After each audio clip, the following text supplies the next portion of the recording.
Hey everyone, it's Em. So I just thought I would do a quick video. As I've mentioned in the past couple of videos, I haven't been doing as much reading because I've been writing, so I don't have as much to say about books, but in the evenings I have also been watching TV and movies, so I thought we'd just talk about some stuff that I've been watching, and maybe you've seen it too, and maybe you're into it. You can see I'm wearing my Stranger Things shirt at the moment, which I watched like July 1st. We were leaving July 2nd for that cut short trip, and we decided we had to watch the end of Stranger Things season 4 volume 2 before we went on our trip. So we did. There were many tears. I'm not going to spoil anything for people who are still watching or catching up. My youngest kids are just now starting like season 1. One of them's on season 1, one of them's on season 2. So the rest of the household has had to be a little bit circumspect. The names obviously have been said, and there are posters in various parts of the house. But we're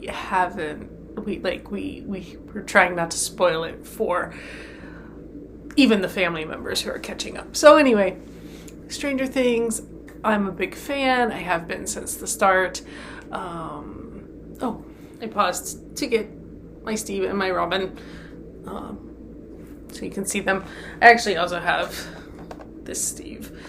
He's still in his packaging because my husband is, he gets a little frustrated that I take all my pops out, but I like having them out where I can see them. You can see that I have my Sherlock ones here.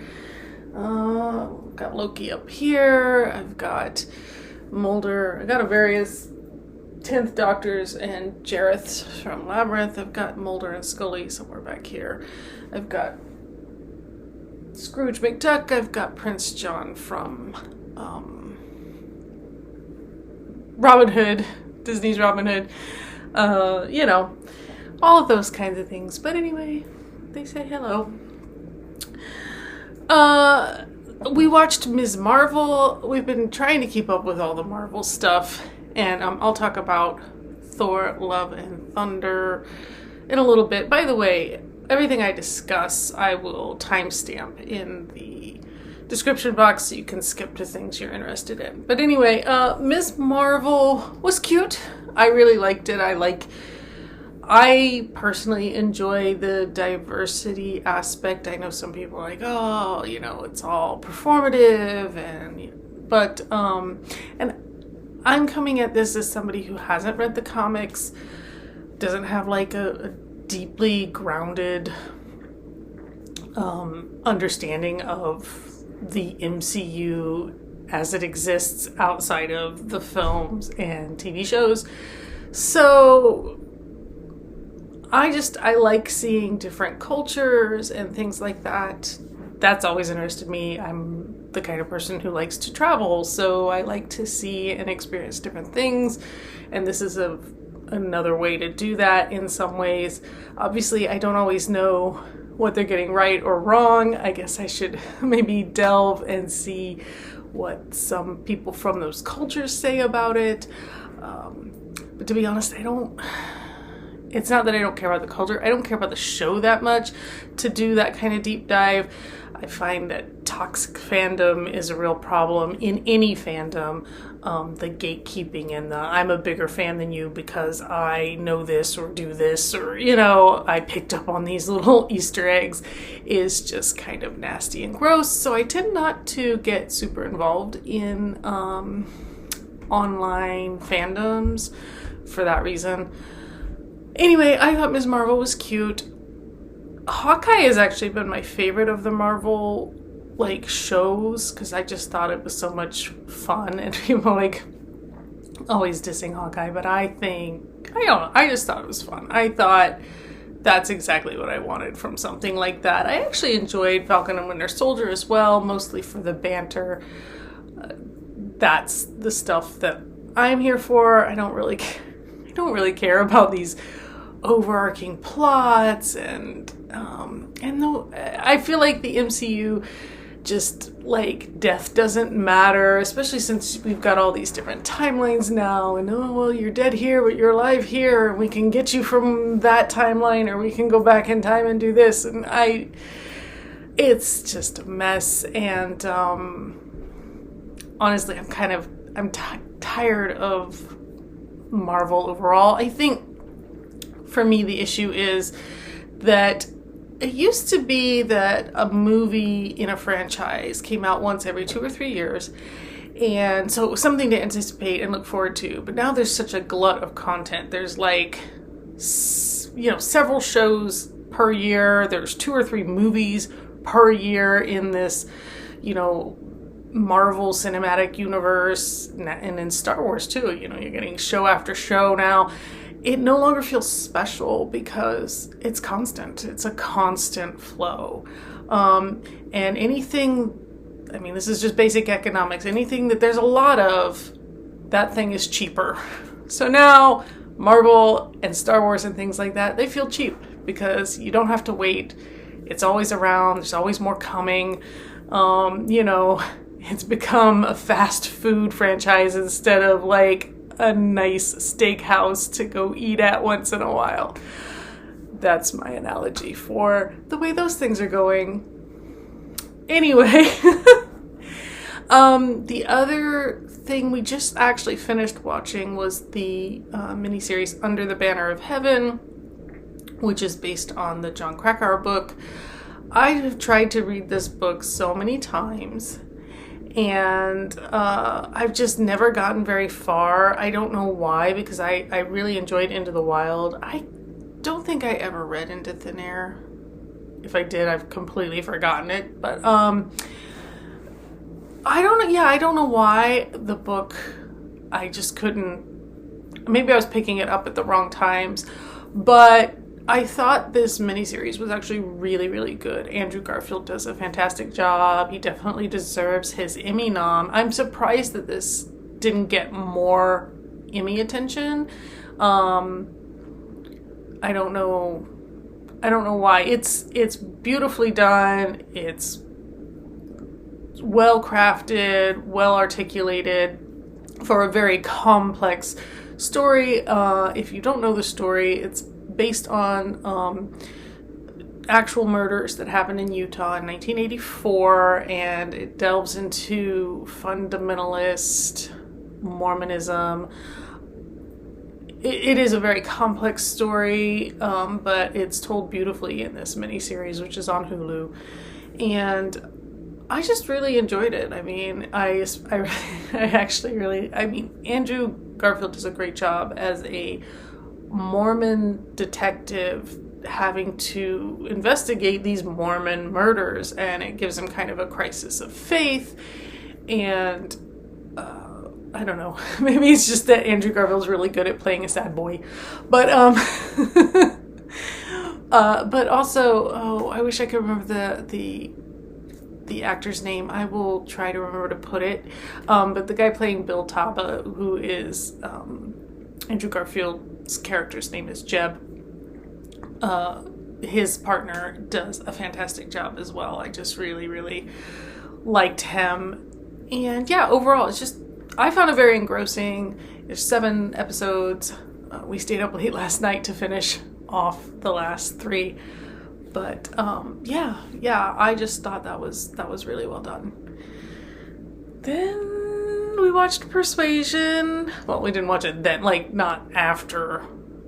So, Under the Banner of Heaven we finished last night. We watched Persuasion a couple weekends ago because we kept hearing about it. I love Jane Austen, although unlike I'm a lot of Jane Austen fans. Persuasion is not my favorite of her books. I actually really like, weirdly enough, Mansfield Park. Nobody likes Mansfield Park but me, but no, I actually like all of them. Northanger Abbey is a good one. And okay, so Persuasion is getting a lot of crap thrown at it. And I understand why. For people who love the book, this adaptation is not a good one. Okay, this is not a fair representation of the characters and themes of that book. If you have never read Persuasion and you watched the 2022 movie,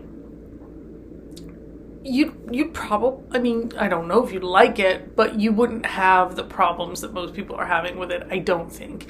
What happened is that somebody said, oh, Bridgerton's getting, like, big, and, you know, Emma did really well, and the latest Emma movie was really good. And so they decided to put Persuasion through this, like, Bridgerton filter or whatever.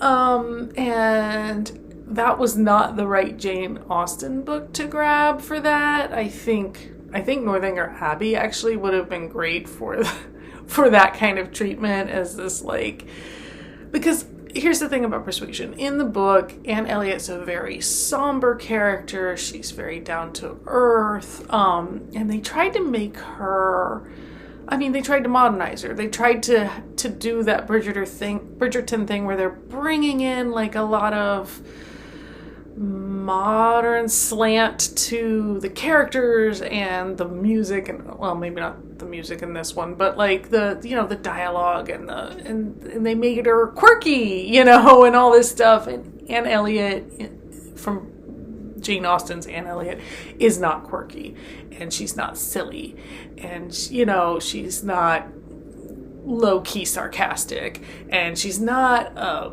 wino, for God's sake. Like, I don't know why we're suddenly like, oh, and she just, you know, gets by drinking wine and carrying a rabbit around, I guess. So yeah, that, like I said, putting it through the Bridgerton machinery really didn't work for the original story. What came out was something not at all like Jane Austen's work. And I think that's gotten a lot of people, you know, riled up about it. But for what it is, taken on its own, separate from the source material, if you pretended that it wasn't based on a book, you might enjoy it. It wasn't, like, I found it kind of dull, honestly. There wasn't the conflict, so to speak, in the story. Anne Elliot declined a proposal of marriage 8 years before, but she's actually loved the guy and still loves the guy and is sad about now being a spinster. And then the guy comes back into her life, right? And it's like, anyway, that's the basic, you know, a second chance romance kind of thing. And in this movie version, the tension of, oh, you know, oh, they both still love each other, which is, you know, kind of key to the feelings in the book, are not there. There's just no tension. There's no chemistry between the two actors. The guy playing Wentworth, is that his name? The you know, the love interest, just kind of looks sad and on the verge of tears all the time. And there's just, like, not, I don't know, there's not, I loved Henry Golding as the villain, although, again, in this version, he's not, I mean, they don't really make him, he's just very upfront about what his intentions are. I'm here to, you know, I'm the heir to your father's fortune, and I'm here to make sure it stays that way. And he's just very upfront about it instead of being like, you know. So yeah, there's just, it got sapped of all of its tension and feeling, really, because it got instead injected with this, let's be quirky and cool. And there's like a whole messaging thing. Oh, women should make their own decisions and not let society tell them what to do, kind of thing. Which I it's been a long time since I read the book, but I don't think that was really present in the book, or, was really the intention Austen had for the story when she wrote it. So anyway, like I said, for what it is, taken on its own, it's okay. I didn't love it, but I didn't hate it. But as an adaptation, if you love the source material and are invested in that story as it was written by Austen, I can see why you would not enjoy this particular take. And then finally, Thor: Love and Thunder. I'm going to say the same things that you've probably heard everybody say about this movie. Anybody who liked Ragnarok is pretty much been pretty disappointed by Love and Thunder. It's not as funny. It's uneven in tone. It's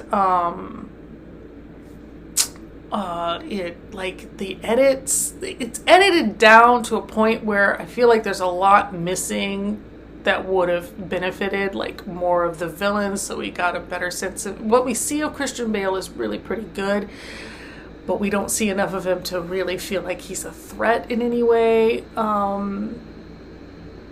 It's kind of one of those things that goes from plot point to plot point to plot point. They underutilized Valkyrie. Like, they're like, we have this character, we're not real sure what to do with her, so she'll just kind of come along. And the jokes, a lot of the jokes didn't land.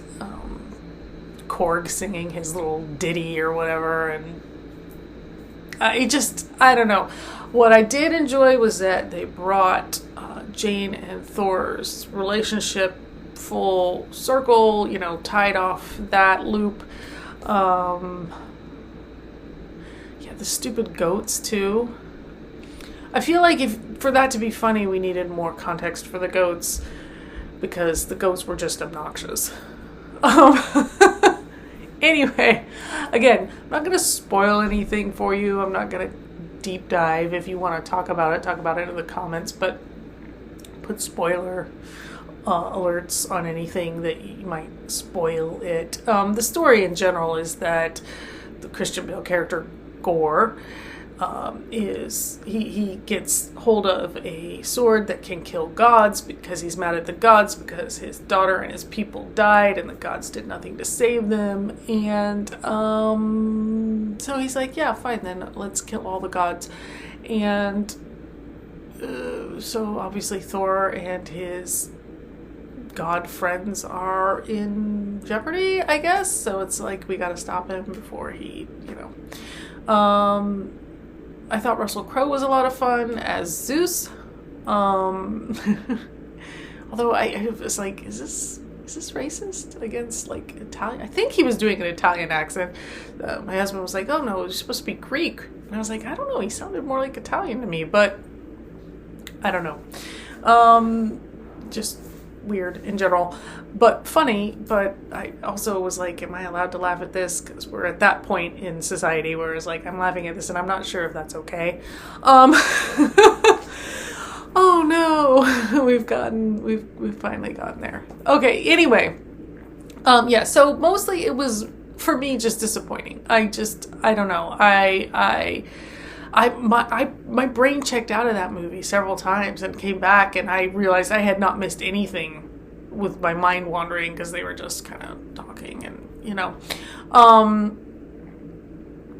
it just wasn't. And then the action sequences all looked very generic, because we'd seen it all before, the jump and the lightning and the, we're just like, oh, this again. Okay. It's not impressive anymore.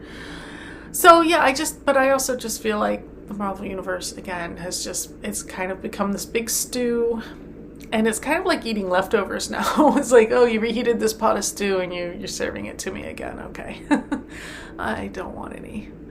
I'm also just kind of done with going to the cinema. Like, that was the first time I'd gone to the cinema in a while. I went for Spider-Man and had a terrible experience with people on their phones, and we went to this and I had a terrible experience with people on their phones and talking during the movie. And maybe it's just Marvel fans, because we went to something else and didn't have this issue, but it happens at Marvel movies specifically. and this wasn't even a full theater, but even still. And so I feel like, I mean, the studies have shown that people over the course of this pandemic have gotten more selfish. It's like they've forgotten how to live in a community or a society, or they just don't care anymore. I don't know, but I'll stay home. There's nothing I need to see so badly in a cinema that I'm going to spend that much money to have people ruin it for me, you know? So I've got a nice big screen at home. I can wait the 2 or 3 months for it to come to streaming, and I can enjoy it in the comfort of my home, unless cinemas want to start having ushers again and doing, you know, something to mitigate these issues. Because I mean, I don't know. I'm not gonna hypothesize or tell you like how or what to do, but if you want to preserve the theater going experience, you're gonna have to enforce some rules, is all I'm gonna say. And yeah, so that's it. That is just kind of a rundown of some stuff I've been watching, things I'm reading. Still reading Ichiro's Journey, and I got approved for an arc of The Lindbergh Nanny. I like literally only like 10% in, but so far it is fantastic. I think it's out this fall sometime, so be on the lookout for that. If you like historical fiction, this is like kind of a historical literary fiction upmarket, I would say, about, you know, the Lindbergh baby kid, you know, the nanny who was taking care of him when he was kidnapped. So, you know, so far so good. I'll give you a full review of that when I finish it.